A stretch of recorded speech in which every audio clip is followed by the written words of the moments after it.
আসসালামু আলাইকুম গাইস, কেমন আছেন আপনারা সবাই? আশা করি আলহামদুলিল্লাহ আপনারা সবাই ভালো আছেন। তো আমরা এই মুহূর্তে আছি পাবনা জেলার ফরিদপুর উপজেলার বিলচান্দর। এখানে আসলাম ভিডিও করতে। তো আজকের ব্লগটা কন্টিনিউ করতে থাকেন।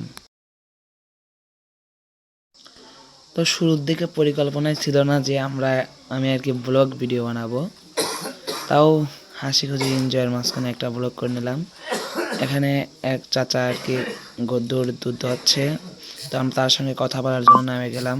এদিকে কৃষি এগ্রো পাবনা ফোনে কথা বলছিল, আমি একটু দূর থেকে জুম করে দেখাচ্ছিলাম যে কীভাবে গরুর দুধ দোয়ায় আর কি। তো কাছে যাই আর একটু দেখলাম যে কীভাবে আর কি দোয়ানো হয়, আপনাদের সঙ্গে শেয়ার করলাম।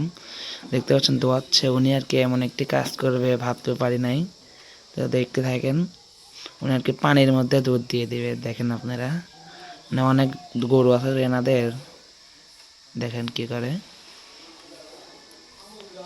এখন পানির মাঝখানে দুধ দিয়ে দেবে উনি, মানে ভয় পাচ্ছিল, বলছিল তোমরা কি সাংবাদিক? এই দেখেন যে পানির মাঝখানে দিয়ে দিল। উনি আর কি ভয় পাচ্ছিল, তোমরা কি সাংবাদিক সাংবাদিক বলে চিল্লাচ্ছিল। পরে বললাম, তো চাচার সঙ্গে কথা বলে জানতে পারলাম চাচার প্রায় 100-র উপরে গরু আছে, দিনে প্রায় 15 থেকে 20 মণ দুধ হয়। তো আবার একটু দুধ দোয়ানোর ভিডিওটা আপনাদের দেখালাম, চাচাকে বললাম কীভাবে দোয়ান আবার একটু দেখানো যাবে। অন্য একটি গরুকে আপনাদের দেখালাম এইভাবে করে দুধ দোয়ানো হয়। তারপর চাচার সঙ্গে কথা বলে আমরা আবার ফিরে যাচ্ছি অন্যদিকে কোনো ভিডিও। তো চাচার এখান থেকে শেষ করে আমরা যাচ্ছি আরেকটি গরুর ফার্মে। তো ব্লগটা কন্টিনিউ করতে থাকেন। তো এর মাঝখানে দেখা হয়ে গেছিলো এক কন্টেন্ট ক্রিয়েটরের সঙ্গে, চলচ্চিত্র টিভি, ওনার সঙ্গে কথা বলে মানে আমরা চলে যাচ্ছি আর কি সেই ফার্মের দিকে, কাঁচা রোড আর কি। তো দেখেন আর একটি ঘোড়াওয়ালার সঙ্গে দেখা হয়ে গেল, ঘোড়ার গাড়িতে দুধ নিয়ে যাচ্ছে। তারপর আমরা সামনে গিয়ে একটু দাঁড়া হলাম, দাঁড়া হয়ে আমরা নিজেরাই কথা বললাম যে আমরা সামনের দিকে যাব না রিটার্ন করে যাব। তো আমাদের কৃষি এগ্রো পাবনার ওনার বললো যে চলো যাই। ফার্মে চলে আসলাম, এখানে দেখা যাচ্ছে ওনারাও আর কি দুধ দোয়াচ্ছে, দুধ দোয়ায় আর কি ঢালছে। বিকাল সন্ধ্যার টাইম, তো এখানে বলে প্রায় 1000-এর উপরে গরু আছে, এক একজনেরই এক এক মালিকেরই নাকি 1000-এর উপরে গরু আছে। তো এখানে আমরা কথা বললাম, গাভীর দুধ দোয়ানোর একটু ভিডিও করলাম, ভিডিও করে এখান থেকে আমরা চলে যাব আর কি।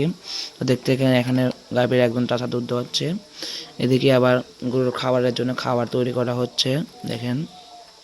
দেখছেন এখানে এক চাচা গরুর দুধ দোয়াচ্ছে।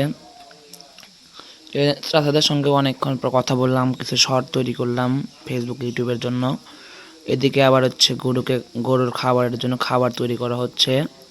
তো এনাদের সঙ্গে কথা বলে মোটামুটি ভালোই লাগলো।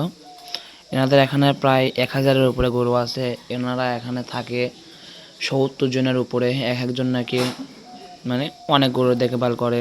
মানে দিনে 25 লিটার থেকে 25 লিটার বলছি কেন, 25 থেকে 40 মণ দুধ হয়। তো এখান থেকে আমরা আর কি বিদায় নিচ্ছি। তো চলে গেলাম অন্যদিকে যাওয়ার সময় নিজেরা আলোচনা করছিলাম যে আমরা এখন কোথায় যাব। তো চিন্তা করলাম বাসার দিকে চলে যাব। বাসার দিকে যাওয়ার সময় হঠাৎ করে দেখা হয়ে গেল এমন একজনের সঙ্গে। তো আপনাদের সঙ্গে সরাসরি দেখাই আর কি। তো ওনাদের দেখে আর কি ওনাদের দিকে আমরা খুব দ্রুত চলে গেলাম। তো এনার সঙ্গে দেখা হয়ে গেল, এনে ড্রোন ফ্লাই করলো, হাতে নামাচ্ছে পাবনা টিভি। এনার সঙ্গে কথা বললাম, ভাই খুব ভালো ছিল। কিষান টিভি ছিল, কিন্তু ওনাদের সঙ্গে দেখা করার ভিডিও করতে পারি নাই। তো আজকের ব্লগটা এই পর্যন্ত। ব্লগটা ভালো লাগলে অবশ্যই চ্যানেলটা সাবস্ক্রাইব এবং পেজ